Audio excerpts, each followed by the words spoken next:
ಇದನ್ನು ಪಾನಿಪುರಿ ಮಾಡುವ ವಿಧಾನವನ್ನು ನೋಡೋಣ. ಬೇಕಾಗಿರೋ ಸಾಮಗ್ರಿಗಳು: ಆಲೂಗಡ್ಡೆ ಬೇಯಿಸಿರುವಂಥವು, ಪೂರಿ ತೊಗೊಂಡಿದ್ದೀನಿ, ಇದನ್ನ ಎಣ್ಣೆಲಿ ಹಾಕಿ ಕರಿಬೇಕು, ಮತ್ತು ಕೊತ್ತಂಬರಿ ಸೊಪ್ಪು, ಸ್ವಲ್ಪ ಜೀರಿಗೆ, ಒಂದೇ ಒಂದು ಮೆಣಸಿನ್ಕಾಯಿ, ಸ್ವಲ್ಪ ಶುಂಠಿ, ನಿಂಬೆಹಣ್ಣು, ಈರುಳ್ಳಿ ತೊಗೊಂಡಿದ್ದೀನಿ, ಸ್ವಲ್ಪ ಹುಳಿಗೆ ಹುಣಸೆ ಹುಳಿ ತೊಗೊಂಡಿದ್ದೀನಿ, ಉಪ್ಪು, ಖಾರ. ಇವಾಗ ಯಾವ ಥರ ಮಾಡೋದಂತ ನೋಡೋಣ. ಇವಾಗ ಪಾನಿ ಮಾಡೋಣ. ಫಸ್ಟಿಗೆ ಒಂದು ಮೆಣಸಿನ್ಕಾಯಿ, ಸ್ವಲ್ಪ ಶುಂಠಿ, ಪುದೀನ ಸ್ವಲ್ಪ,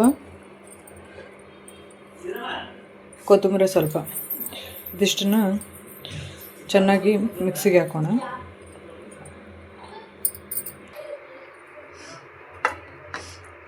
ಇದು ಮಿಕ್ಸಿಗೆ ಹಾಕಬೇಕು. ಸಣ್ಣ ತರೆಯಾಗಿ ನೀರು ಹಾಕಿ, ಸ್ವಲ್ಪ ನೀರು ಹಾಕ್ತಾಯಿದ್ದೀನಿ.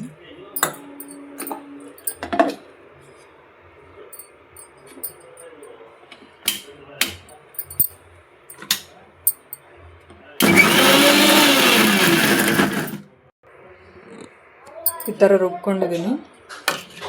ಇದನ್ನು ಸೋಸ್ಕೋಬೇಕು.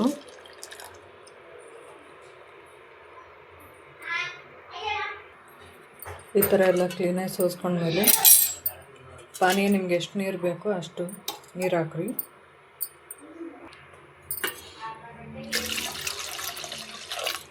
ನಾನು ಇಷ್ಟು ನೀರು ಹಾಕ್ತಾಯಿದ್ದೀನಿ, 1-2 ಗ್ಲಾಸ್ ನೀರು. ಇದಕ್ಕೆ ಸ್ವಲ್ಪ ಉಪ್ಪು ಹಾಕಬೇಕು. ಉಪ್ಪು ರುಚಿಗೆ ಎಷ್ಟು ಬೇಕಷ್ಟು. ಇವಾಗ ಹುಣಸೆ ಹುಳಿ ಹಾಕ್ತಾಯಿದ್ದೀನಿ.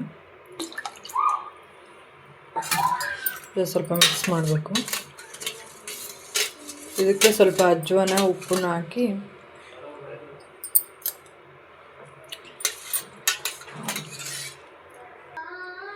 ಸ್ವಲ್ಪ ಅಜ್ವಾನನ ತರೆಯಾಗಿ ರುಬ್ಕೊಂಡಿದ್ದೀನಿ, ಕುಟ್ಟಿ ಪುಡಿ ಮಾಡಿ ಹಾಕ್ತಾಯಿದ್ದೀನಿ.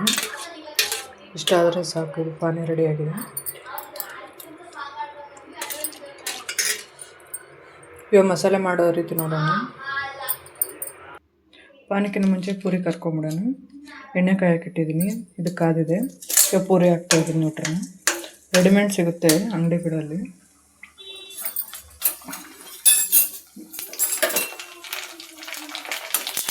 ಮೀಡಿಯಮ್ ಸೈಜ್, ಲೋ ಫ್ಲೇಮಲ್ಲಿ ಇಟ್ಟು ಕರಿಬೇಕು.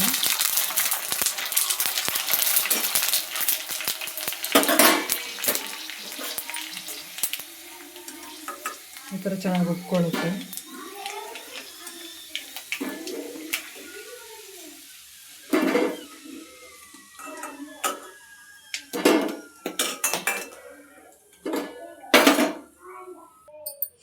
ಇವಾಗ ಪಾನಿ ರೆಡಿಯಾಗಿದೆ ಮತ್ತು ಪೂರಿನೂ ರೆಡಿಯಾಗಿದೆ. ಇವಾಗ ಮಸಾಲೆ ರೆಡಿ ಮಾಡ್ಕೊಳ್ಳೋಣ. ಆಲೂಗಡ್ಡೆ ತೊಗೊಂಡಿದ್ದೀನಿ. ಆಲೂಗಡ್ಡೆನ ಬೇಯಿಸಿ ಕುಕ್ಕರಲ್ಲಿ 3 ವಿಸಿಲ್ ಹಾಕಿಸಿ ಬೇಯಿಸಿಟ್ಕೊಂಡಿದ್ದೀನಿ. ಇವಾಗ ಇದಕ್ಕೆ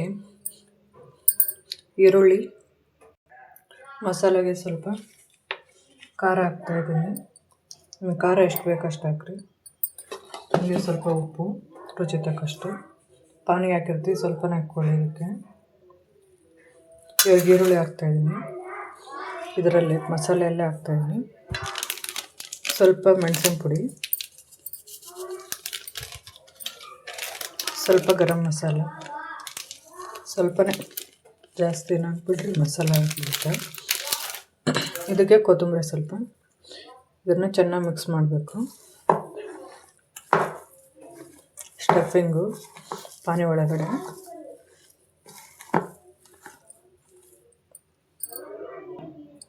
ನಿಂಬೆಹಣ್ಣು ಹಾಕ್ತಾಯಿದ್ದೀನಿ, ಒಂದು ಅರ್ಧ. ಆಪ್ಷನಲ್ ಇದು, ಬೇಕಾದ್ರೆ ಹಾಕ್ಕೊಳ್ಳಿ, ಚೆನ್ನಾಗಿರುತ್ತೆ ಟೇಸ್ಟ್ ಅಂತೇಳಿ ಹಾಕ್ತಾಯಿರ್ತೀನಿ. ಸ್ವಲ್ಪ ಹುಳಿಯಾಗಿ ಮಕ್ಕಳ ಸ್ನ್ಯಾಕ್ಸಿಗೆ ಚೆನ್ನಾಗಿರುತ್ತೆ. ಸಾಯಂಕಾಲ ಸ್ಕೂಲಿಂದ ಬಂದಮೇಲೆ ಏನು ಬೇಕಂತ ಕೇಳ್ತಾ ಇರ್ತಾರೆ, ತಿಂಡಿ ಕೊಡ್ರಿ ಅಂತ. ಇದನ್ನು ಮಾಡಿಕೊಡ್ಬೋದು ಈಸಿಯಾಗಿ, ಚೆನ್ನಾಗಿರುತ್ತೆ. ಮಸಾಲೆ ರೆಡಿ ಆಯಿತು. ಪೂರಿನೂ ರೆಡಿಯಾಗಿದೆ,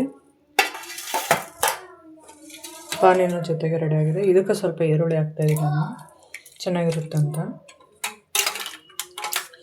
ಈಸಿಯಾಗಿ ಪಾನಿಪುರಿ ಆ ಥರ ಮಾಡ್ಕೊಳ್ಳೋದಂತ ನೋಡಿದ್ರಲ್ಲ, ನೀವು ಮಾಡ್ಕೊಳ್ಳಿ, ನಿಮ್ಮ ಮಕ್ಕಳಿಗೂ ತಿನ್ನಿಸಿ. ಚೆನ್ನಾಗಿರುತ್ತೆ. ಹೊರಗಡೆ ಎಲ್ಲ ಚೆನ್ನಾಗಿರೋಲ್ಲ, ಅವ್ರು ಏನು ಆ್ಯಕ್ಟ್ ಮಾಡಿರ್ತಾರೋ ಗೊತ್ತಾಗಲ್ಲ ನಮಗೆ. Thank you.